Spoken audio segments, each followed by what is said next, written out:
Jadi anak-anak semuanya, sebelum kita masuk pada materi kita, siapa yang masih tahu materi sebelumnya? Itu tentang persuasif. Siapa yang tahu pengertian persuasif?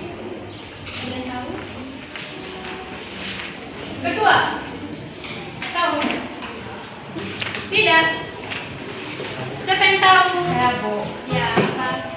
Itu persuasif adalah sebuah Berdiri.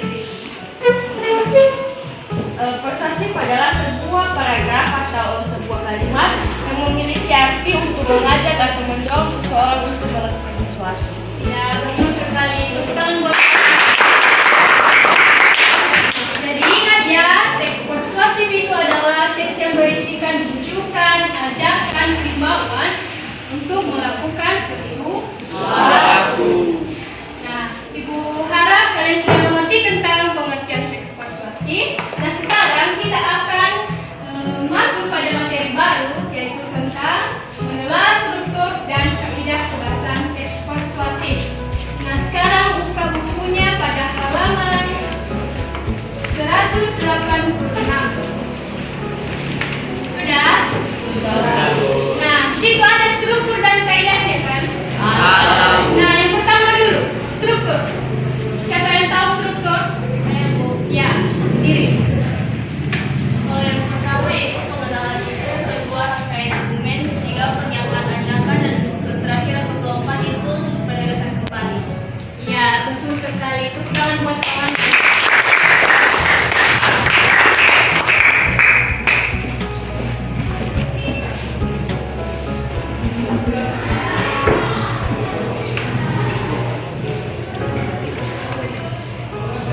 Nah, yang pertama kita jelaskan dulu tentang struktur teks persuasif. Nah, seperti yang dikatakan temanmu tadi, struktur teks persuasif ini ada 4. Yang pertama pengenalan isu, kedua rangkaian argumen, ketiga pernyataan ajakan, dan keempat penegasan kembali. Nah, satu persatu akan kita bahas. Yang pertama tentang pengenalan isu. Apa sih itu pengenalan isu? Ada yang tahu? Nah, jika tidak tahu, ya dijelaskan. Pengenalan isu itu adalah suatu pengenalan atau masalah untuk atau pembukaan dalam suatu teks persuasif atau pengenalan suatu isu, pengenalan masalah-masalah yang terjadi atau pembukaan dia, yaitu pembukaan awal cerita teks persuasif. Dan yang kedua yaitu rangkaian argumen. Nah, di dalam teks persuasif adanya rangkaian argumen. Apa itu rangkaian argumen? Rangkaian argumen ini adalah suatu pendapat-pendapat seorang penulis di dalam teks persuasif tersebut. Dia memberikan pendapat-pendapat yang bersifat fakta dan atau hal-hal yang benar-benar terjadi. Dan yang ketiga yaitu pernyataan ajakan. Nah, pernyataan ajakan ini adalah seperti dengan yang sudah Ibu jelaskan tadi dari pengertiannya, yaitu membujuk atau mengajak seorang pembaca untuk melakukan hal-hal yang sudah ditulis oleh penulis. Dan yang terakhir adalah penegasan kembali. Nah, penegasan kembali ini biasa disebut juga dengan kesimpulan dari pengenalan isu, rangkaian argumen, dan pernyataan ajakan. Itu dirangkum dan dibuat kesimpulannya, menegaskan kembali pokok isi dari teks persuasif tersebut. Nah, sampai di sini bisa dimengerti? Bisa, Bu. Masuk pada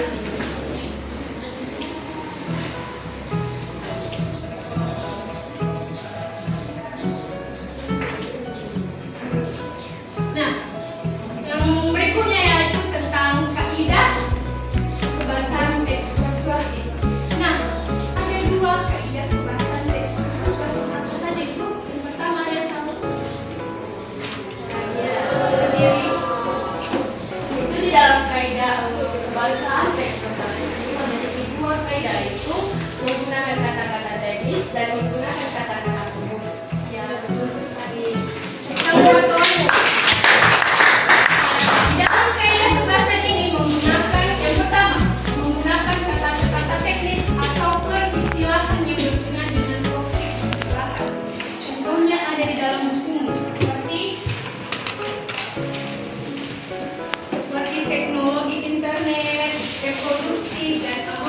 untuk kata-kata istilah di dalam sebuah teks persuasif atau kata-kata yang baru muncul.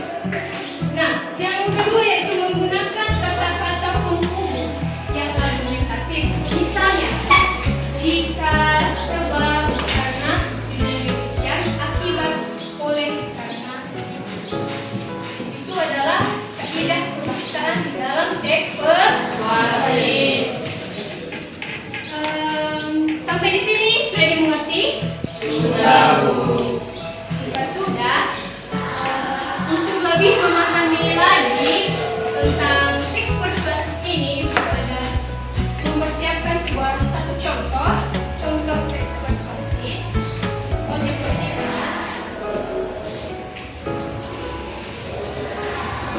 Di sini sudah lengkap, ada pengenalan isunya, ada rangkaian argumen, dan ada pernyataan ajakan serta penegasan kembali. Kita bahas dulu yang pertama, pengenalan isu. Di sini ada judulnya, manfaat jalan kaki. Ketua kelas berdiri. Bacakan sama kita. Pengenalan isu. Masih banyak orang yang berasumsi bahwa jalan kaki tidak bermanfaat, padahal olahraga yang ringan dan mudah ini mengandung sejumlah manfaat baik bagi tubuh kita. Ya, betul. Baca. Rangkaian argumen. Menurut sebuah studi yang dikutip dari situs Halo Dokter, berolahraga jalan kaki selama 30 menit ternyata mampu menurunkan risiko penyakit jantung sebanyak 40%. Berdasarkan data tersebut, berarti olahraga jalan kaki dapat memicu jantung untuk terus berdenyut lebih kencang sehingga jantung pun menguat dan sirkulasi darah pun kian meningkat. Selain itu, berjalan kaki secara teratur juga dapat menurunkan kolesterol dalam tubuh. Hal ini dikarenakan berjalan kaki akan menuntun tubuh bergerak secara konstan yang mengakibatkan lemak dan kolesterol pun akan semakin menurun. Pernyataan ajakan. Oleh karena itu, biasakanlah berolahraga jalan kaki minimal selama 30 menit. Penegasan kembali. Membiasakan olahraga secara teratur dapat membantu agar tubuh makin sehat dan terhindar dari serangan jantung serta penyakit yang disebabkan oleh kolesterol. Nah, di sini sudah sangat jelas hal olahraga yang ringan dan mudah ini mengandung sejumlah manfaat baik bagi. Nah, di sini dimulai dengan permasalahan. Apa masalahnya? Yaitu tentang manfaat jalan kaki. Dimulai pembukaan kata. Nah, yang kedua, rangkaian argumen. Yang kemudian tadi rangkaian argumen itu adalah pendapat fakta. Nah, ini dia. Di sini bisa kita tahu menurut sebuah studi yang dikutip dari Nah, si penulis ini sudah melakukan penelitian atau bertanya kepada dokter bagaimana manfaat jalan kaki itu. Nah, terus kita juga tahu bahwa jalan kaki itu adalah olahraga yang sangat bermanfaat. Bisa menurunkan lemak dan kolesterol di dalam tubuh.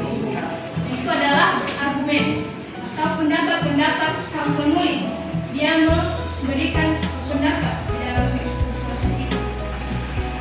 Kemudian pernyataan ajakan. Nah, disinilah dia membujuk orang, mempengaruhi orang untuk berolahraga, berjalan kaki ini.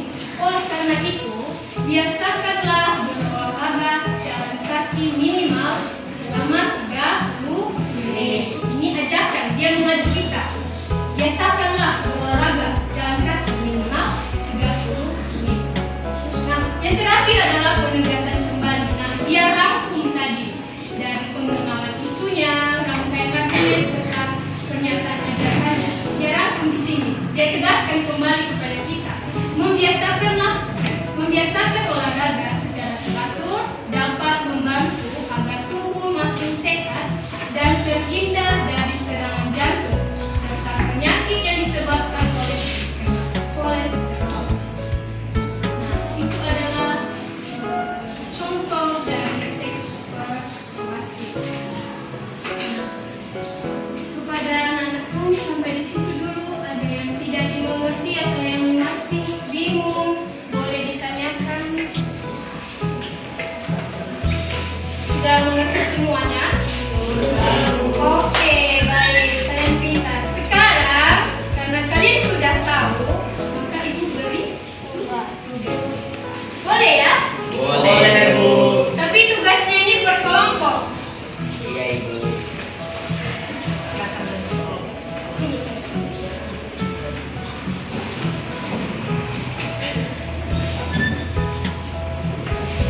Bisa dibentuk 5. Menurut menurut ini aja ya, garis aja, oke? Nanti di sini.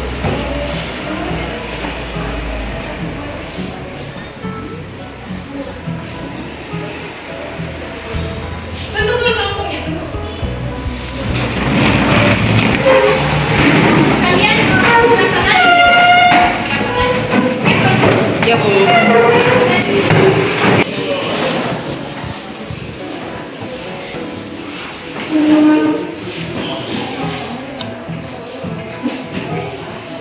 Sudah dapat semuanya? Sudah. Nah, ibu jelaskan ya cara mengajarkannya. Di situ yang pertama, buatlah teks persuasi sesuai dengan beberapa tema. Sudah. Nah, ada pilihan di situ. Temanya ada 4.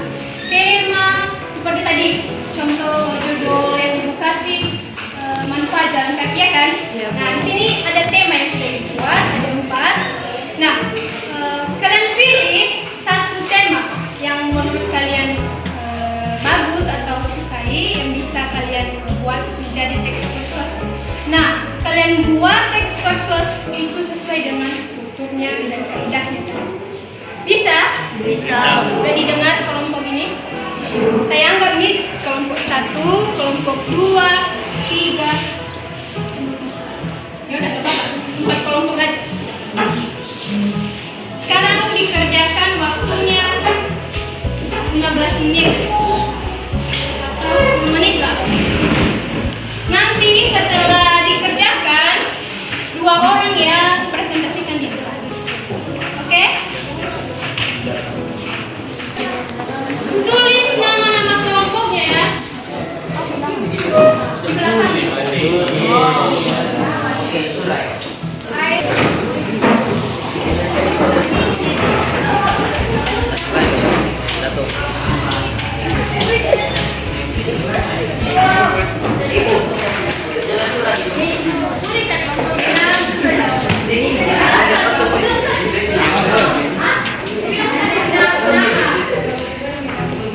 Iya, benar.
2 orang.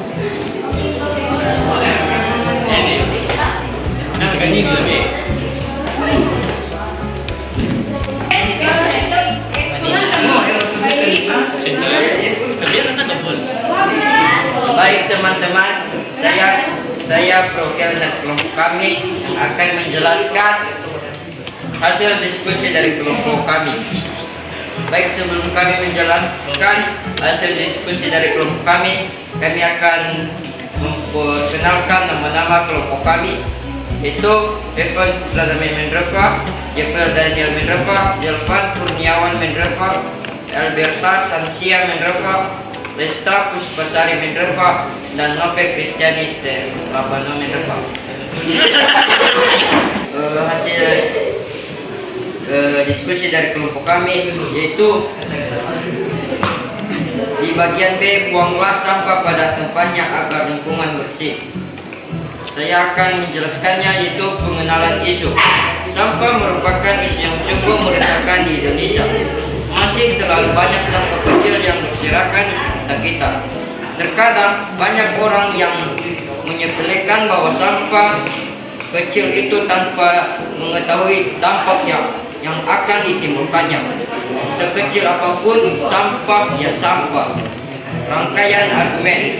Sampah yang kita buang di mana saja tidak akan hilang, apalagi jika sampah tersebut merupakan sampah anorganik atau sampah yang dapat diuraikan oleh tanah.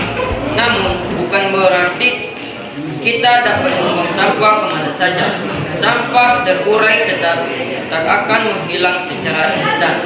Membuang sampah di mana saja tetap menyebabkan wabah penyakit. Belum lagi dampak langsung yang membuat kita tidak nyaman. Pernyataan ajakan. Oleh karena itu, buanglah sampah pada tempatnya. Sesederhana itu, maka berbagai dampak negatifnya akan terhindari. Penegasan kembali. Menghargai mereka sama dengan kita menghargai diri sendiri. Karena saat kita membuang sampah sembarangan, kita akan menjadi pribadi yang kotor seperti sampah itu sendiri. Mari buang sampah pada tempatnya dan jagalah kebersihan. Baiklah teman-teman, hanya itu yang bisa kami jelaskan dari kelompok kami. Sekian dan terima kasih. Beri aplaus pada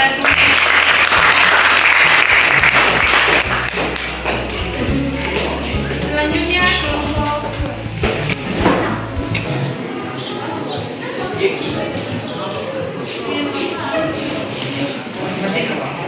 Baik, terima kasih kepada yang telah diberikan kepada kami untuk membacakan hasil diskusi kami. Sebelum itu kami akan memperkenalkan nama kelompok kami, yaitu Delvin Lauli, Arnia Tel, Rice Duncan Mendreva, Grace Karunia Mendreva, Rizky Yaman Warubu, Angelina Warubu, dan Fitri Marwati Mendreva. Baik, kami akan membacakan hasil diskusi kami. Buatlah sebuah ekspresi dengan suatu tema berikut, yaitu jauhi bergadang demi kesehatan kita. Pengenalan isu. Seperti yang kita lihat sekarang, banyak remaja yang sangat berpengaruh pada kehidupannya sendiri, sehingga mengatur dirinya sendiri dan memaksa untuk bergadang sehingga dia tidak mengingat kesehatan dirinya sendiri. Rangkaian argumen. Pengaruhan remaja akibat teknologi. Zaman sekarang selalu memicu remaja untuk selalu mementingkan HP dibanding kesehatan dunia sendiri. Akibatnya, remaja tidak fokus baik dalam pelajaran,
Baik teman-teman, kami dari kelompok 3 yang mempresentasikan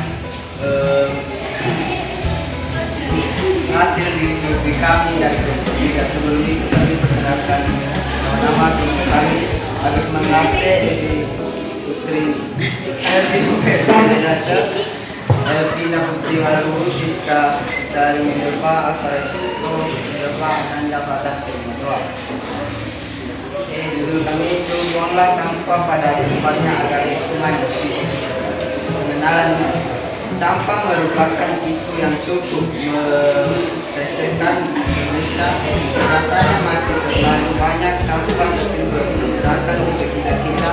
Terkadang banyak orang yang menyepelekan bahwa sampah sekecil itu tanpa mengetahui dampaknya yang akan ditemukan kecil apapun rangkaian sampah yang kita buang di mana saja tidak akan hilang sendiri, apalagi jika sampah tersebut merupakan sampah organik atau sampah yang tidak dapat diolah oleh tanah.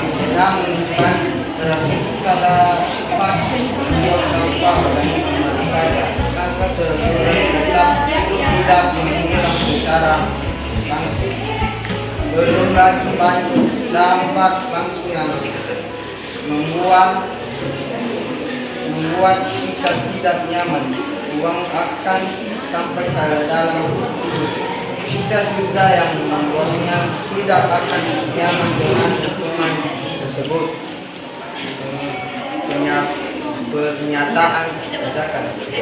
Oleh karena itu, buanglah sampah pada tempatnya sederhana itu maka beragam dampak negatif akan terhindar.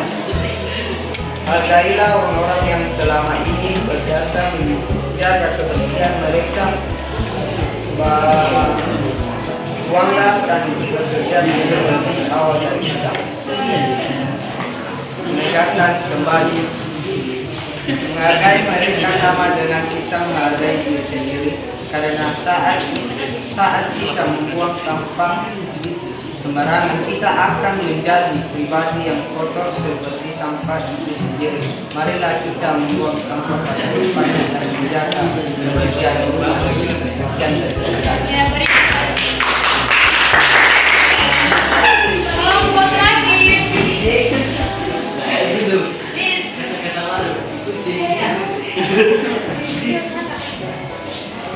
Kemudian yang pandai bisa membaca. Ya, Yongki.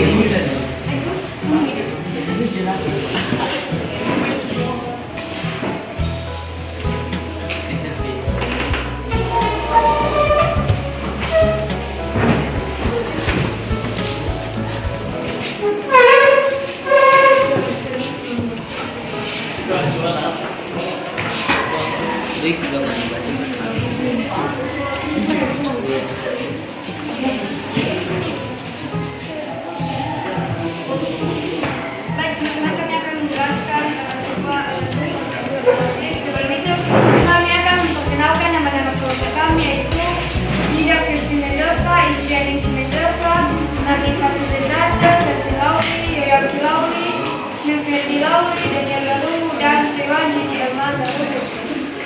Tema yang kami ambil yaitu buanglah sampah pada tempatnya agar lingkungan bersih. Pengenalan isu. Sampah merupakan isu yang cukup merasakan di Indonesia. Rasanya masih terlalu banyak sampah kecil di sekitar kita. Terkadang orang menyepelekan bahwa sampah kecil itu tanpa mengetahui dampak yang ditimbulkannya. Rangkaian argumen. Sampah yang kita buang di mana saja dapat menimbulkan dampak negatif, yaitu dapat membuat lingkungan tidak bersih. Membuang sampah di mana saja tetap berisiko mengundang penyakit dan tidak diinginkan. Pernyataan ajakan. Oleh karena itu, buanglah sampah pada tempatnya agar lingkungan kita bersih dan kita bisa menghirup kebersihan. Penegasan kembali. Menghargai mereka dengan kita menghargai diri sendiri. Karena saat kita membuang sampah sembarangan, kita akan menjadi pribadi yang kotor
Sebab karena dengan demikian akibat